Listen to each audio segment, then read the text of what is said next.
امام ابن کثیر رحمہ اللہ کو تو آپ جانتے ہی ہیں، مشہور مفسر ہیں۔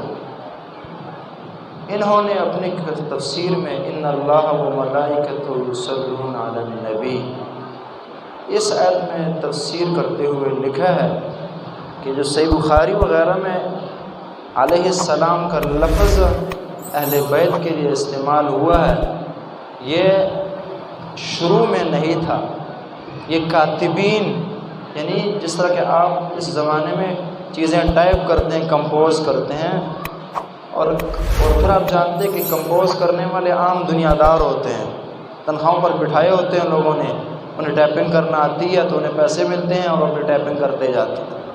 اسی طرح اس زمانے میں نساخ کہا جاتا تھا کہ جو ہاتھوں سے لکھا کرتے تھے، لکھنے کے ماہر ہوتے تھے۔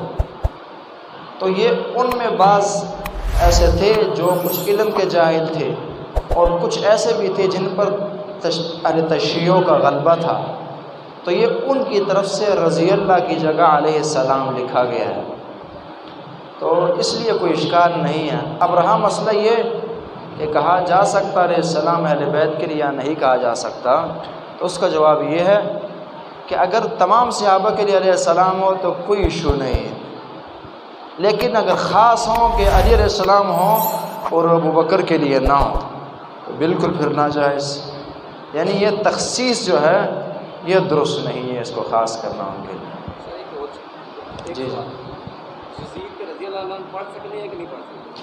پڑھنا صحیح ہے کہ غلط؟ یزید کے لیے رضی اللہ عنہ اس طرح ہے کہ اگرچہ رضی اللہ عنہ کا معنی کہ اللہ ان سے راضی ہو یہ ہے، اور عام انسانوں کے لیے بھی جو نیک لوگ ہیں اس سے استعمال کرنا جائز ہے، لیکن عموماً یہ رضی اللہ کا لفظ صحابہ کے ساتھ خاص کر دیا گیا ہے، تو لہذا صحابہ کے ساتھ آپ خاص ہی رہنے دیں، عام لوگوں کے لیے رحمہ اللہ کہہ دیں، عفا اللہ عنہ کہہ دیں، اللہ یرحمہ یہ کہہ دیں تو زیادہ بہتر ہوگا۔ باقی اگر کوئی مسلمان تو تھا، اس میں تو کوئی شک نہیں ہے، ایک عام مسلمان اگر آپ دعا دیتے ہیں کہ اللہ سے تو راضی ہو جاؤ، اسے بخش دے تو یہ جائز ہے، کوئی حرج نہیں ہے، لیکن رضی اللہ کا لفظ صحابہ کے ساتھ خاص رکھیں تو زیادہ احتیاط والی بات ہے۔ جی جی نبی پاک نے فرمایا کہ جنہیں جنہیں بیان نہ دشمنی کی تھی، نہ بیان نہ دشمنی کی تھی، اور جنہیں بیان نہ کی تھی انہیں راحت ہوتی۔ نبی اسلام یہ فرماتے ہیں کہ خاص طور پر عام صحابہ کے متعلق، اور پھر ان میں سے انصار کے متعلق، اور پھر اپنے اہل بیت کے متعلق ان کی یہ وصیت ہے کہ علیکم بعترتی، کہ میرے اہل بیت اس سے محبت رکھنی ہے۔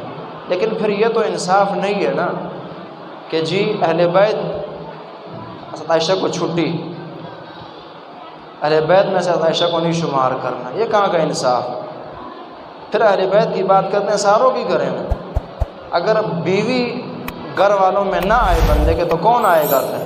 یہ بھی عجیب فلسفہ ہے تشیع کا، وہ کہتے ہیں جی اہل بیت میں عائشہ نہیں آتی نعوذ باللہ من ذالک، تو پھر کرنا انصاف تو پورا کریں نا۔ پھر میں نے کہا کہ آپ جب کہتے ہیں کہ میرے گھر والے، تو گھر والوں میں فرسٹ نمبر پر، پہلے نمبر پر آپ کی بیوی ہوتی ہے، اس لیے یہ نظریہ غلط ہے، بلکہ قرآن نے جو اہل بیت کے لفظ استعمال کیا ہے یہ کیا ہی شروع میں ازواج مطہرات کا تذکرہ، لستن کاحد من النساء، اور انہی پر تذکرہ کرتے کرتے پھر اللہ فرماتے ہیں کہ اللہ کا ارادہ ہے کہ وہ تمہیں پاک کرے اے اہل بیت، یعنی نبی علیہ السلام کی بیویوں کو مخاطب کر کے اللہ فرما رہے کہ تمہاری تطہیر کریں، اور یہ کرتے کیا ہیں؟ آیت لیتے ہیں اسی آیت کو ہیں اور کہتے ہیں یہاں سے ازواج مطہرات نہیں مراد۔ بہرحال ہم سے جو اللہ اور رسول کا تقاضا ہے اہل بیت سے محبت کرنے کا، وہ اہل تشیع کی وجہ سے نہیں ہے، اہل بیت سے ہماری محبت ہوگی اور ہر ایک سے ہوگی اللہ کی رضا کی خاطر ہوگی۔ آپ اگر اہل بیت سے محبت کرتے ہیں اہل تشیع سے متاثر ہو کر تو یہ اللہ کے لیے محبت نہیں ہے۔ وہ کون ہوتے ہیں؟ ہمیں ہمارے اسلام نے کہا، دین نے کہا کہ صحابہ میں سے، پھر سابقین سے، پھر انصار سے، مہاجرین سے، اور نبی علیہ السلام کے جو قریبی رشتہ دار ہیں اہل بیت ہیں ان تمام سے محبت ہوگی۔ سر میرا سوال ہے کہ اہل بیت دشمنوں دے اسی اپنا کتنے اپنے آپ کو کھڑا کریں گے؟ کیا انہوں نے رضی اللہ میں پڑھا گے تو اہل بیت دشمنوں دے رضی اللہ میں پڑھنا کیسا ہے؟ میرا سوال ہے میرے بیت دشمنوں دے رضی اللہ پڑھنا کیسا ہے؟ نبی پاک صلی اللہ علیہ وسلم نے فرمایا کہ جڑا اہل بیت دا دشمن ہے وہ میرا دشمن ہے. میرا کوشچن ہے اصل میں اس طرح ہے کہ میرے خیال سے کوئی مسلمان نہیں ہوگا جو اہل بیت کا دشمن ہوگا، کوئی نہیں ہے. اس زمانے میں ہماری ایک بدبختی یہ ہوگی، میں اوپنلی بات کہوں کھل کر، کہ بعض ایسے لوگ مسلط ہو گئے ہیں. اسی بخاری کی روایت ہے کہ قیامت کے قریب دعات علی ابواب جہنم، جہنم کے کنارے بعض دائی بیٹھے ہوں گے، جہنم کی طرف بلا رہے ہوں گے. وہی زمانہ ہے. اس وقت سوشل میڈیا کا ہے جی، ہر بندے کے ہاتھ میں موبائل، فیس بک ہے، کھولا جی، کلک کیا مرزا صاحب آ گئے سامنے، کلک کیا دوسرا کوئی اور صاحب سامنے آ گئے. بظاہر بڑی میٹھی باتیں، اندر سے تشیع اور رافضیت یہ امت میں چیز پھیلائی جا رہی ہے. اب تک اگر آپ پاکستان کا ماحول خاص طور پر دیکھیں، اسپیکر شو زیادہ کر رہے، پتہ نہیں آپ کو بات سمجھ آ بھی رہی ہے یا نہیں. اب تک اگر آپ دیکھیں تو پاکستان میں تمام فرقے، اہل حدیث، دیوبندی، بریلوی، تمام صحابہ پر متفق تھے. ان سب کی نظروں میں ابو بکر بھی معزز تھے اور امیر معاویہ بھی تھے، عمر بھی تھے اور مغیرہ بن شعبہ بھی تھے، طلحہ بھی تھے اور عمرو بن عاص بھی تھے. لیکن یہ جو فتنے مسلط ہوئے ہیں، فلانا انجینئر اور فلانا، اس نے ایک بڑا فساد یہ برپا کر دیا کہ صحابہ کرام کی ہستیوں کو اہل سنت میں مختلف ہی کر دیا ہے. صحابہ میں تقسیم شروع کر دی کہ فلانا صحابی ٹھیک، نعوذ باللہ، فلانا غلط، فلانا جنتی، نعوذ باللہ، فلانا جہنمی. ہماری الحمدللہ یہ فیلڈ ہے، ہم نے یہ بڑے سنے ہیں، بڑے دیکھے ہیں اور ان پہ لکھا بھی ہے، سنا بھی ہے. ان لوگوں پر رافضیت چھائی ہوئی ہے. تو لہٰذا یہاں پہ ایک اصول سمجھیں آپ سارے. فرق یہ ہے ہم میں اور سلف صالحین میں. سلف صالحین مسلمان کہا کرتے تھے کہ اس بندے کو سنو جس پر 100% اعتماد ہو کہ یہ صحیح قرآن و سنت کی بات کرتا ہے. یہ پرانے مسلمان کہا کرتے تھے. حالانکہ ان کا علم ہم سے مضبوط تھا، ان کا ایمان ہم سے مستحکم تھا، اچھا تھا. اس کے باوجود وہ غلط لوگوں کو نہیں سنا کرتے تھے. وہ کہا کرتے تھے کہ آپ جتنے بھی اچھے ہوں وہ رنگ چڑھ جاتا ہے اس کا. اور پھر خاص طور پر وہ ہوتے بھی چالاک ہیں، فریب کرتے ہیں، دھوکہ دیتے ہیں، عام بندہ سمجھ نہیں پاتا، وہ گندگی اندر آ جاتی ہے. اسی لیے آپ دیکھ لیں اس وقت ہم میں سے بہت سارے اچھے اہل حدیث کہلا کر اس وقت نعوذ باللہ صحابہ پر بولنا شروع ہو گئے. یہی وجہ ہے کہ ہر بندے کو سنو. تو ہم وہ مسلمان یہ کہا کرتے تھے، اور ہم کہتے ہیں جی ہر ایک کو سنو، ہر ایک کو سنو، جس کی اچھی ہو بات اس کی لو. اب ظاہر یہ بات تو ٹھیک ہے، لیکن اندر سے آپ دیکھیں آیا آپ کا لیول یہ ہے کہ ہر فراڈی کو سن کر آپ بتا سکیں، جان سکیں کہ یہ یہاں فراڈ کر رہا یہاں نہیں کر رہا؟ یہ لیول ہے آپ کا؟ بالکل نہیں ہے. دیکھیں شیطان بھی اپنی تربیت پوری طرح کر رہا ہے، اس کا تجربہ عام انسانوں سے زیادہ ہے. یہ ایسی گولی دیں گے زہر میں، زہر کی گولی گڑ میں ملا کر دیں گے کہ عام انسان کہتے ہیں کہ جی. اب مثلا انہیں کو آپ دیکھ لیں، ارے صحیح بخاری میں یہ حدیث نہیں آتی کیا کہ امیر معاویہ کے بارے میں یہ کہا گیا؟ اگلا کہتا کہ واقعی ہے صحیح بخاری میں ہے تو پھر پوری بات کرنی چاہیے. لیکن یہ بھول جاتا ہے کہ یہ صحیح بخاری کو آپ امام بخاری سے زیادہ جانتے ہیں. صحیح بخاری کی یہ حدیث ابو بکر کو نہیں پتہ تھی کہ اس کے باوجود ابو بکر نے امیر معاویہ سے دوستیاں رکھی ہیں، ان کو امیر بنایا اتنا عرصہ. صحیح بخاری کی یہ روایت عمر سے آپ زیادہ جانتے ہیں کہ انہوں نے امیر معاویہ سے دشمنی نہیں کی، اور آپ نعوذ باللہ کر رہے ہیں. تو لہٰذا یہ ہمارا تکبر ہے. ہم کہتے ہیں جی ہر ایک کو سنو، جس کی اچھی ہو بات اس کی لو.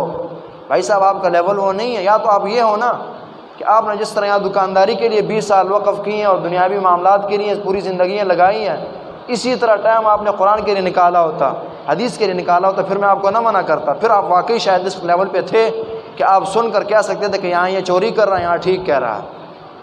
لیکن دین کے لیے ٹائم لگایا نہیں ہے، ساری زندگی دکانداریوں میں گزار دی ہے، دنیاوی نالج زیادہ کرنے میں گزار دی ہیں، ڈگری لینے میں گزار دی ہیں، اور وہاں پھر مفتی اعظم بھی ہوتے.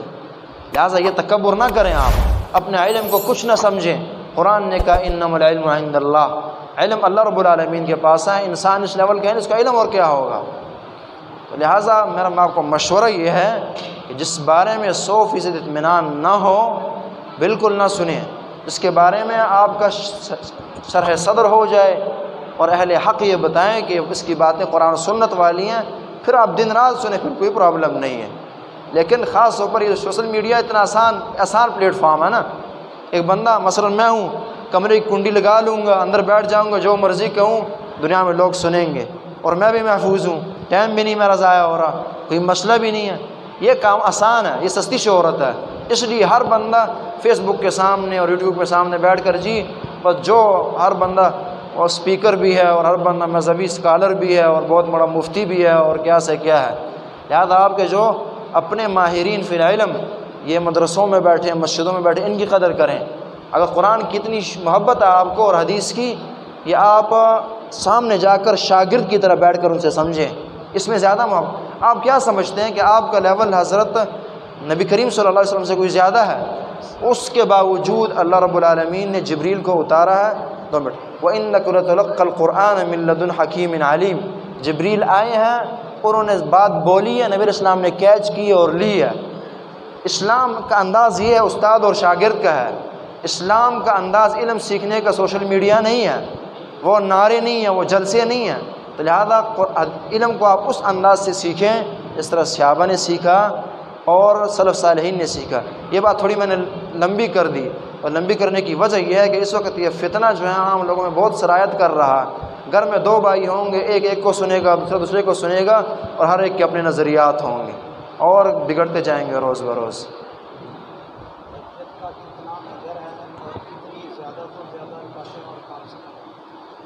تہجد کا اجر تو آپ کہیں کہ اگر دنیا آخرت کی خیر کو سمیٹنا ہو تو وہ تہجد کا ہی ہے معاملہ۔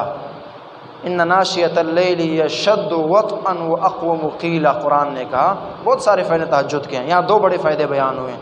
ایک فائدہ یہ کہ جس بندے کی زندگی میں تہجد ہوگی یہ اشد وطئا، اس کے کاموں میں اللہ پختگی پیدا کر دیتے ہیں، وہ دنیاوی کا معاملہ ہو یا آخرت کا، اللہ پختگی لاتے ہیں۔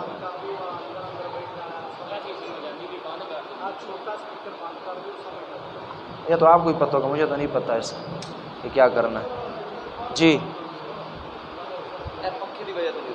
یہ بھی بند کر دینی چاہیے، وہ ہے نا بس کافی، یہ بند کر دیں۔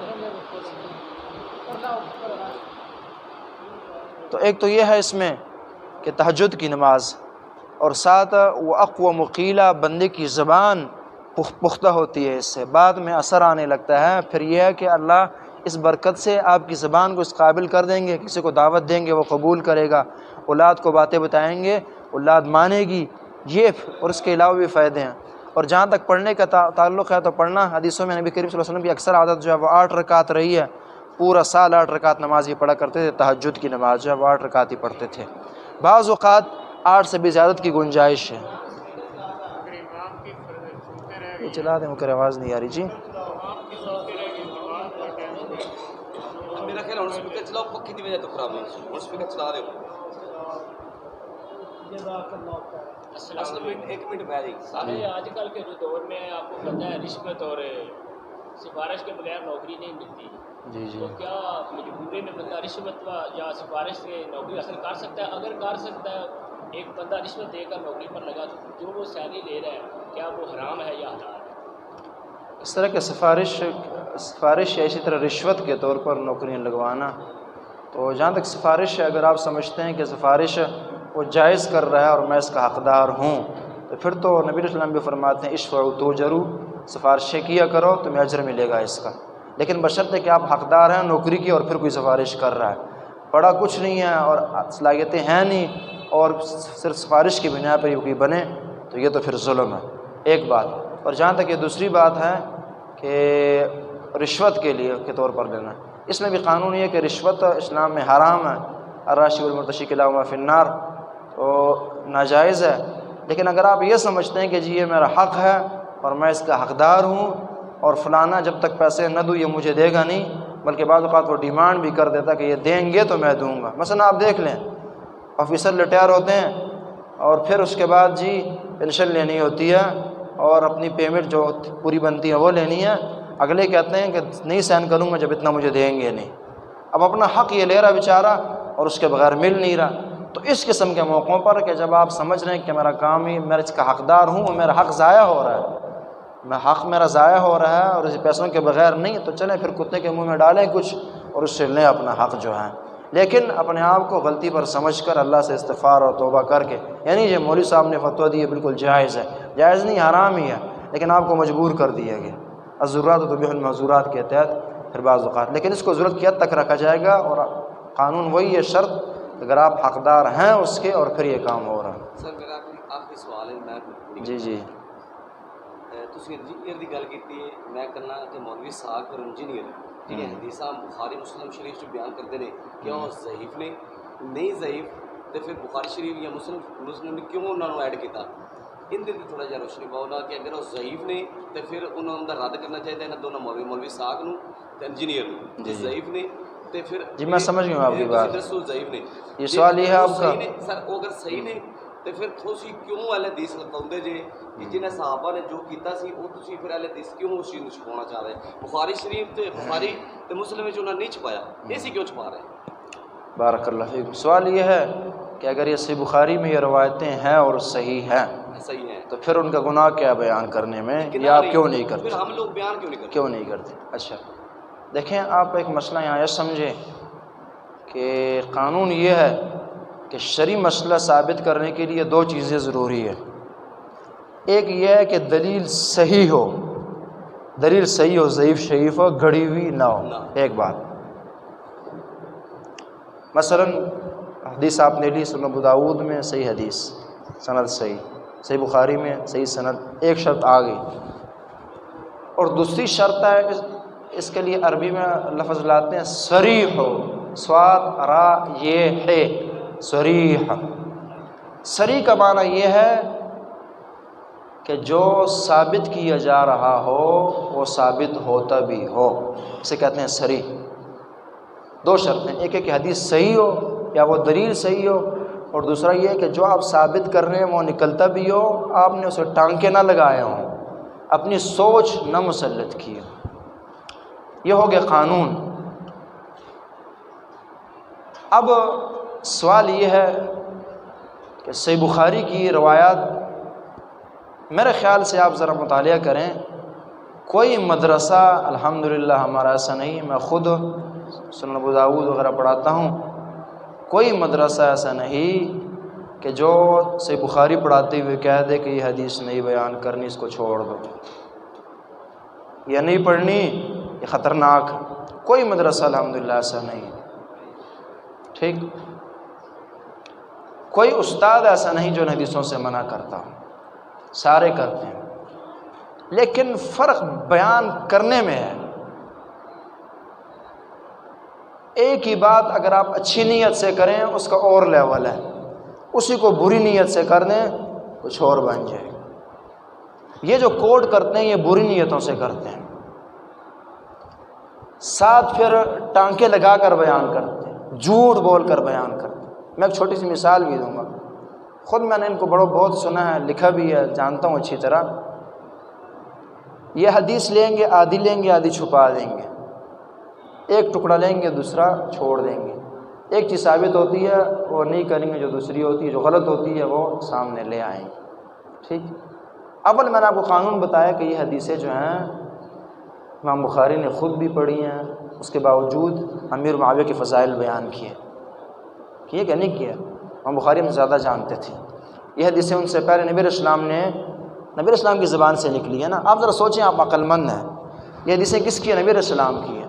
یہ تو بخاری کی حدیثیں کس کی؟ نبی علیہ السلام کی ہیں، تو کنفرم ہے نا، یہ مرفوع حدیثیں نبی علیہ السلام کی ہیں۔ آیا نبی کریم صلی اللہ علیہ وسلم امیر معاویہ کو آپ سے کم جانتے تھے؟ آپ امیر معاویہ کو نبی علیہ السلام سے زیادہ جانتے ہیں؟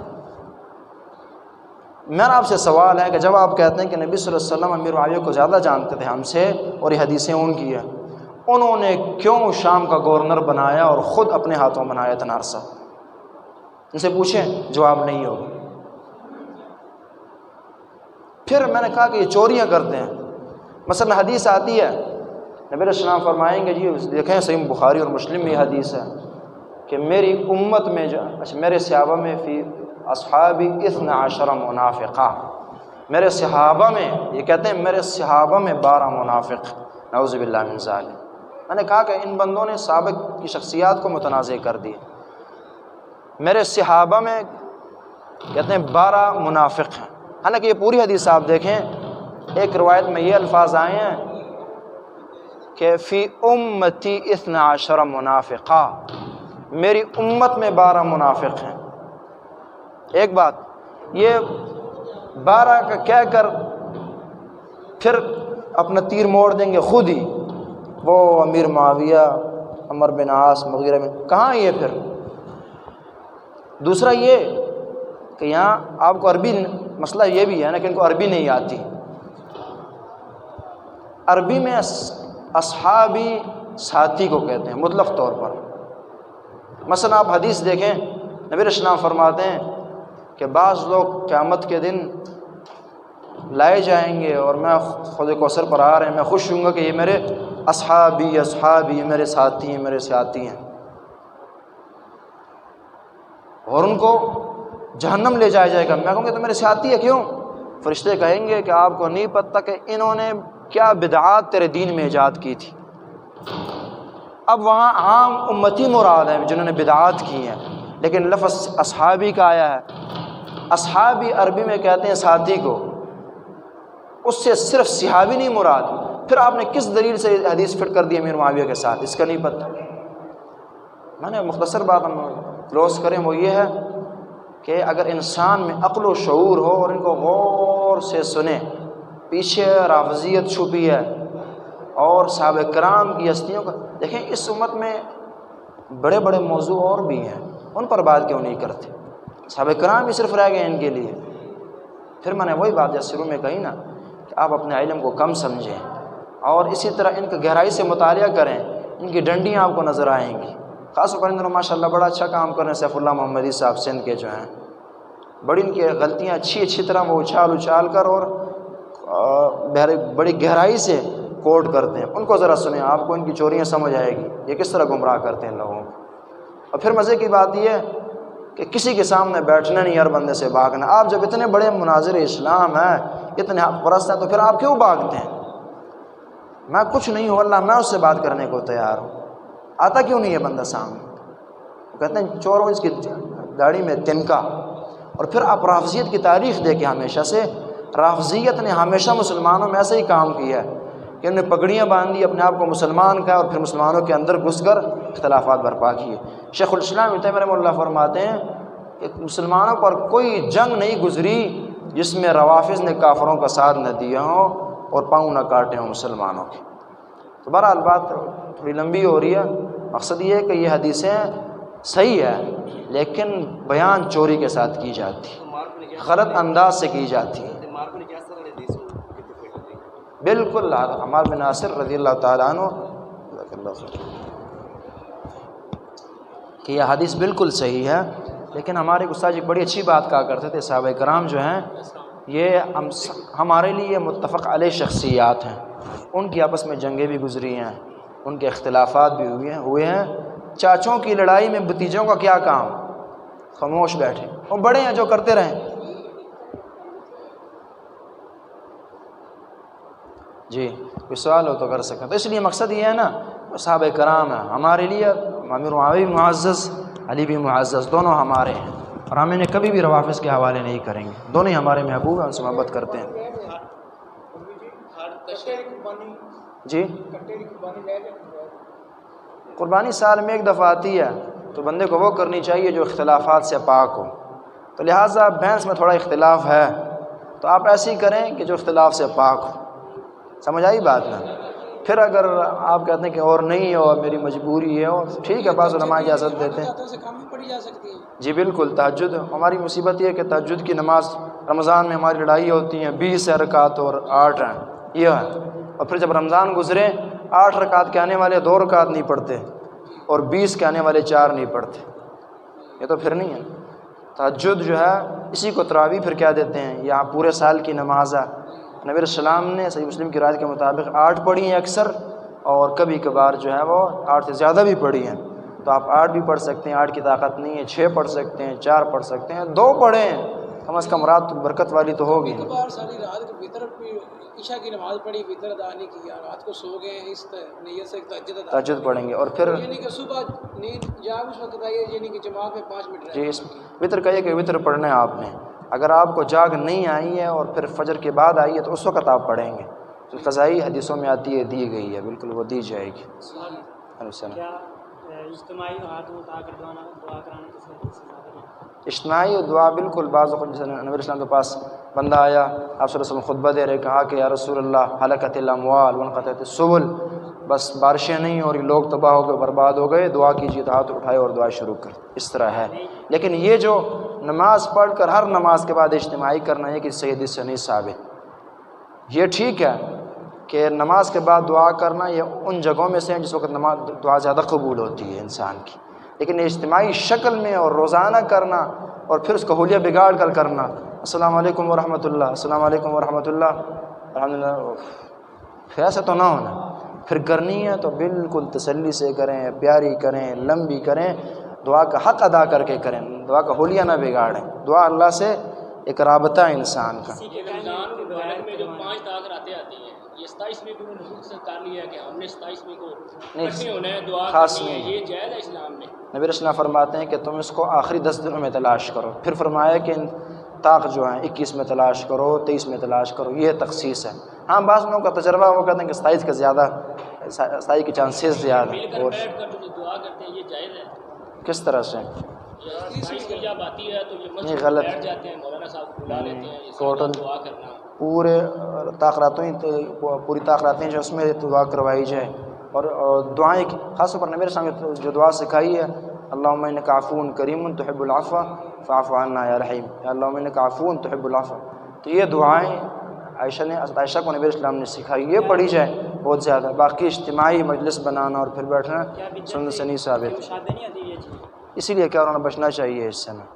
تشہد کے بعد رفع دین کرنا چاہیے، ہر تشہد، صحیح بات، سنن ابو داؤد کی حدیث ہے، نبی صلی اللہ علیہ وسلم 2 سطر کاٹ پڑھ کر اٹھتے تو پھر اسی طرح کرتے تھے، 2 رفع دین جس طرح کے شروع میں کیا انہوں نے، تو کرنے چاہیے۔ مثال کے طور پہ ہم مغرب کے دوسری رکعت آپ مغرب کی نماز پڑھ رہے ہیں، ملیں گے، میں وہی بتا رہا ہوں، آپ مغرب کی پڑھ رہے ہیں، آپ ظہر کی پڑھ رہے ہیں، آپ فرض پڑھ رہے ہیں، آپ 2 نفل یا 4 نفل پڑھ رہے ہیں، ہر صورت میں 2 رکعتوں کے بعد اس حدیث کے عموم کی وجہ سے رفع دین کرنے چاہیے۔ پوچھ رہا ہوں ہر تشہد کے بعد کرنی چاہیے، اپنی جب ہماری 2 رکھتے ہو تب رفع دین کرنا ہے۔ مثال کے طور پہ مغرب کے دوسری رکعت میں ملا، وہ میں چلا گیا امام، یہ تو اور صورت ہے کہ 4 جی تشہد جی، ہیں، اس میں ہم 2 رکعت کے بعد کریں گے، اس میں آسان طریقہ یہ ہے کہ آپ اپنے نماز کی ترتیب دیکھیں، کیونکہ اپنی نماز کی ترتیب دیکھیں تو اس سے مسائل نہیں خراب۔ جی جی بالکل۔ مسجد میں یہ نماز جائز ہے؟ مسجد میں نبی صلی اللہ علیہ وسلم عیدین کی نماز جو ہے وہ باہر پڑھا کرتے تھے، لیکن اگر کوئی تبادل نہ ہو، کوئی صورت نہ ہو، بارش ہو جائے تو پھر پڑھی جا سکتی ہے مسجد میں، حضورات تبیح المحظورات۔ جی کیا رکوع کے بعد رفع دین کر کے سینے پر ہاتھ باندھ سکتے ہیں؟ ایک لمبا مسئلہ ہے کہ رکوع کے بعد ہاتھ باندھے جائیں گے یا نہیں جائیں گے، اس میں احتیاطی موقف ہے جو شروع سے مسلمانوں کا چلا آ رہا ہے اور اکثر اس پر عمل بھی کرتے ہیں کہ نہ باندھے جائیں، اسی میں بہتری ہے۔ لیکن یہ اتنا بڑا اختلاف ہے نہیں، بعض چیزیں ہوتی ہیں لڑائی نہ کرنے کی، جس کو جو سمجھ آتی ہے اس پر عمل وہ کرتا ہے، وہ ٹھیک ہے۔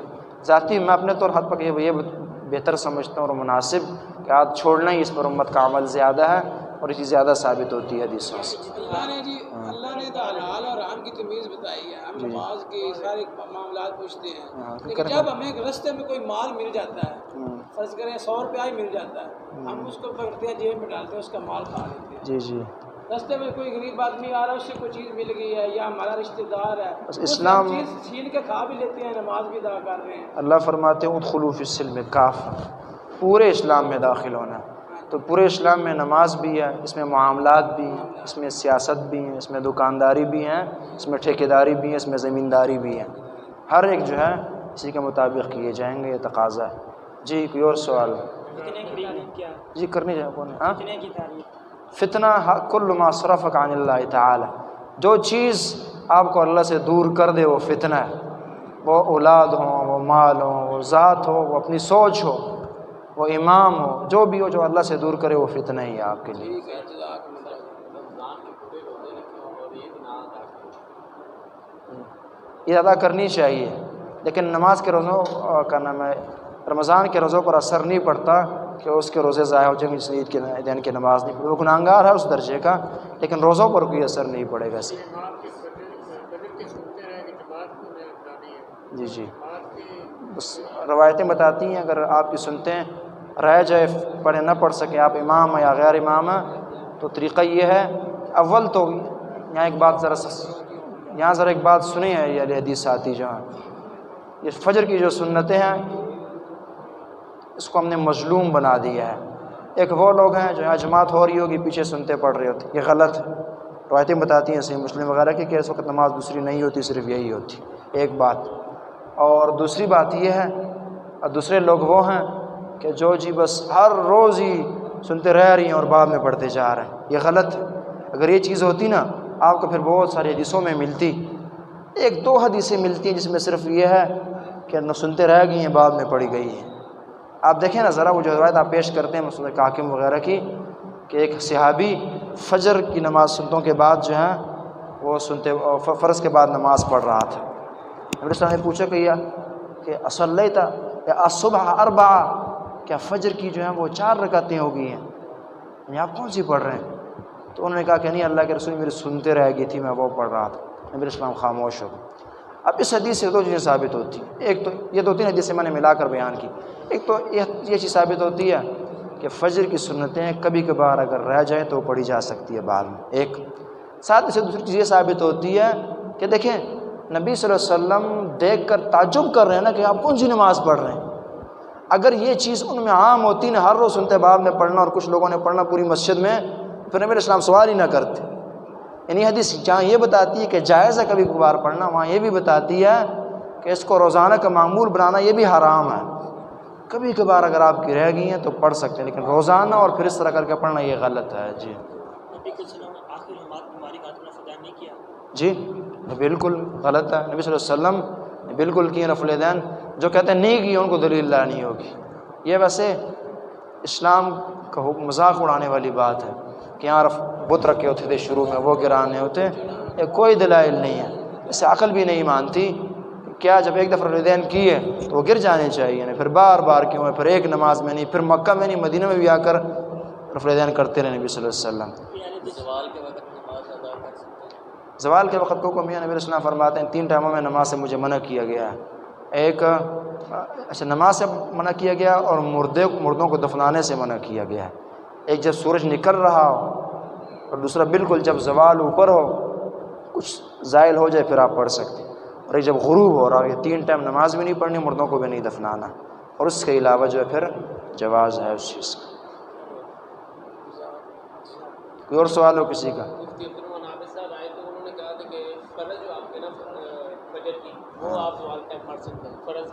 یہ اور مسئلہ میں نے نہیں بیان کیا، اس طرح ہے کہ صحیح بخاری کی روایت ہے نبی علیہ السلام فرماتے ہیں کہ من ادرک رکعۃ من الفجر فقد ادرک الفجر، جس کسی نے فجر کی 1 رکعت پا لی اس نے فجر کو پا لی۔ مطلب یہ کہ آپ نے نماز پڑھنا شروع کی اور سورج درمیان میں 1 رکعت آپ نے پڑھی اور طلوع ہو گیا یا طلوع ہونا شروع ہو گیا، آپ پڑھتے رہے نماز، 4 رکعتیں آپ کی ہو جائے گی، وہ اس قسم کی اجازت ہے۔ اسی طرح بعض نمازیں جو صلاۃ سببی ہے جنہیں کہا جاتا ہے کہ آپ تحیۃ المسجد پڑھنے لگے ہیں، مسجد میں داخل ہوئے 2 رکعتیں پڑھنی ہیں، اس کی بھی بعض علماء نے اجازت دی کہ یہ بھی اس وقت آپ پڑھ سکتے ہیں۔ بہرحال احتیاط اسی میں ہے کہ وقت کو دیکھ کر نماز پڑھی جائے۔ کوئی اور سوال ہو کر سکتے ہیں؟ کوئی نہیں؟ غلط ہے، بالکل غلط ہے، لکھنا بھی غلط ہے اور اس کا پڑھنا بھی غلط ہے، خاص طور پر کہ جب آپ فرق ہے نا، ایک یہ کہ آپ کا عقیدہ نہیں ہے کہ نبی صلی اللہ علیہ وسلم زندہ ہیں ہماری بات سنتے ہیں، پھر اگر آپ پڑھتے ہیں تو چلو اتنی بڑی بات نہیں، لیکن وہ جو پڑھتے ہیں ان کے پیچھے عقیدہ ایک موجود ہے کہ جو ہم کہہ رہے ہیں بول رہے ہیں نبی علیہ السلام سن رہے ہیں ہماری بات، وہ زندہ ہیں، ان کا یہ عقیدہ ہے، اس لیے وہ پڑھتے ہیں۔ عقیدہ جب ہے غلط ہے اور اگر نہیں ہے تو پھر ویسے بچا جائے، خیر نہیں ہے اس میں۔ جی یا رسول اللہ کہنا اس نیت سے کہ نبی علیہ السلام زندہ ہے، میری بات مان رہے ہیں، میری مدد کر رہے ہیں، بالکل اگر مدد کی نیت سے آپ پکارتے ہیں تو شرک ہے۔ اللہ نبی صلی اللہ علیہ وسلم کی ہستی اللہ کے بعد سب سے بڑی ہستی ہے، لیکن اللہ سے کم ہے، مدد صرف اللہ سے مانگی جائے گی، رسول اللہ سے بھی نہیں مانگی جا سکتی۔ یا رسول اللہ کہتے ہیں یہ مدد کے لیے کہتے ہیں. جس طرح ہم کہتے ہیں نا یا فلاں یا پیر عبد القادر جیلانی، اس نیت سے کہتے ہیں کہ مدد فرما میں. یہ غلط. کوئی اور سوال ہو کر سکتے ہیں؟ کوئی نہیں. 4 بجے ہماری گاڑی کا ٹائم ہے. جی جی جی بالکل پہلے نہیں ہے. حدیث میں جو وارد ہوا ہے وہ اذان ختم ہو پھر آپ درود شریف پڑھیں اور ساتھ پھر اللہم رب هذه الدعوة التامة دعا پڑھیں. یہ بعد میں، پہلے نہیں ہے. دکان میں ہمارا ذہن نہیں ہے کہ ہم جا کے جماعت کرائیں گے، کسٹمر آئے لیٹ ہو کیا طریقے کا پیسے پڑھنے تو آئے ہی ہے، اگر جماعت سے پڑھنا تو اچھی بات ہے. مسجد میں کہہ رہے ہیں جماعت کرا کے مسجد میں دوسری جماعت کا مسئلہ یہ ہے کہ لوگوں میں افراط و تفریط ہے. بعض کہتے ہیں کہ جی مسجد میں دوسری نماز ہو ہی نہیں سکتی، چٹی لگا دیں گے ممنوع ہے. یہ بھی غلط. اور بعض جی ہر نماز ہی لیٹ کرنی اور دوسری جماعت کرانی، یہ بھی غلط. بلکہ میں بٹھا رہا ہوں کہ باقی طرف، بلکہ یہ ہے کہ اس کو روٹین نہ بنائیں. کبھی کبھار اسی لیے اس میں بھی حدیثیں بہت کم آئی ہیں. اس کا حدیثوں کا کم آنا ہی بتاتا ہے کہ اس کو روٹین نہ بنایا جائے. کبھی کبھار آپ کی اس میں یہ ہوتا ہے نا کہ جب آپ یہ سوچ لیں کہ جی دوسری جماعت جائز ہے تو پھر آپ کو جماعت کی فکر خاص نہیں ہوں گی. پھر آپ معمولی باتوں کے لیے، گاہک کے لیے وغیرہ وغیرہ کے لیے نماز با جماعت چھوڑیں گے. اسے پھر فتنے بھی پیدا ہوتے ہیں مسجدوں میں. تو لہٰذا احتیاط کیجیے کہ پہلی جماعت کی، اور کبھی کبھار اگر سستی ہوگی تو آپ بعد میں بھی جماعت کرا سکتے ہیں انشاءاللہ. نیت ارادے کا نام ہے. آپ کے ذہن میں ایک چیز آئی، اس کو کہتے ہیں نیت. آپ کہتے ہیں میں نے نیت کی ہے کہ میں نے فلانی جگہ جانا ہے، تو کبھی آپ نے زبان سے نہیں کہا ہوتا. نیت ارادہ. تو آپ جب دل میں سوچتے ہیں میں نے نماز پڑھنی ہے، اللہ کے سامنے کھڑا ہوں، یہ فلانی جگہ ہے اور فلانی نماز پڑھوں، یہی آپ کی نیت ہے. بس منہ سے کہنا یہ بدعت ہے اور اسے اجتناب کیا جائے گا. اللہ کا ذاتی نام اللہ ہے. اللہ کا ذاتی نام ایک اللہ ہے، اور ایک علماء نے الرحمن کا لکھا کہ یہ بھی اللہ کا ذاتی نام ہے. باقی جو اگرچہ پھر رحمان اور اللہ میں بھی پھر اپنی صفات پائی جاتی، لیکن باقی نام جو عمومی وہ اللہ کے صفاتی نام ہیں. سبحانک اللہم و بحمدک اشہد ان لا الہ الا انت استغفرک و اتوب الیک.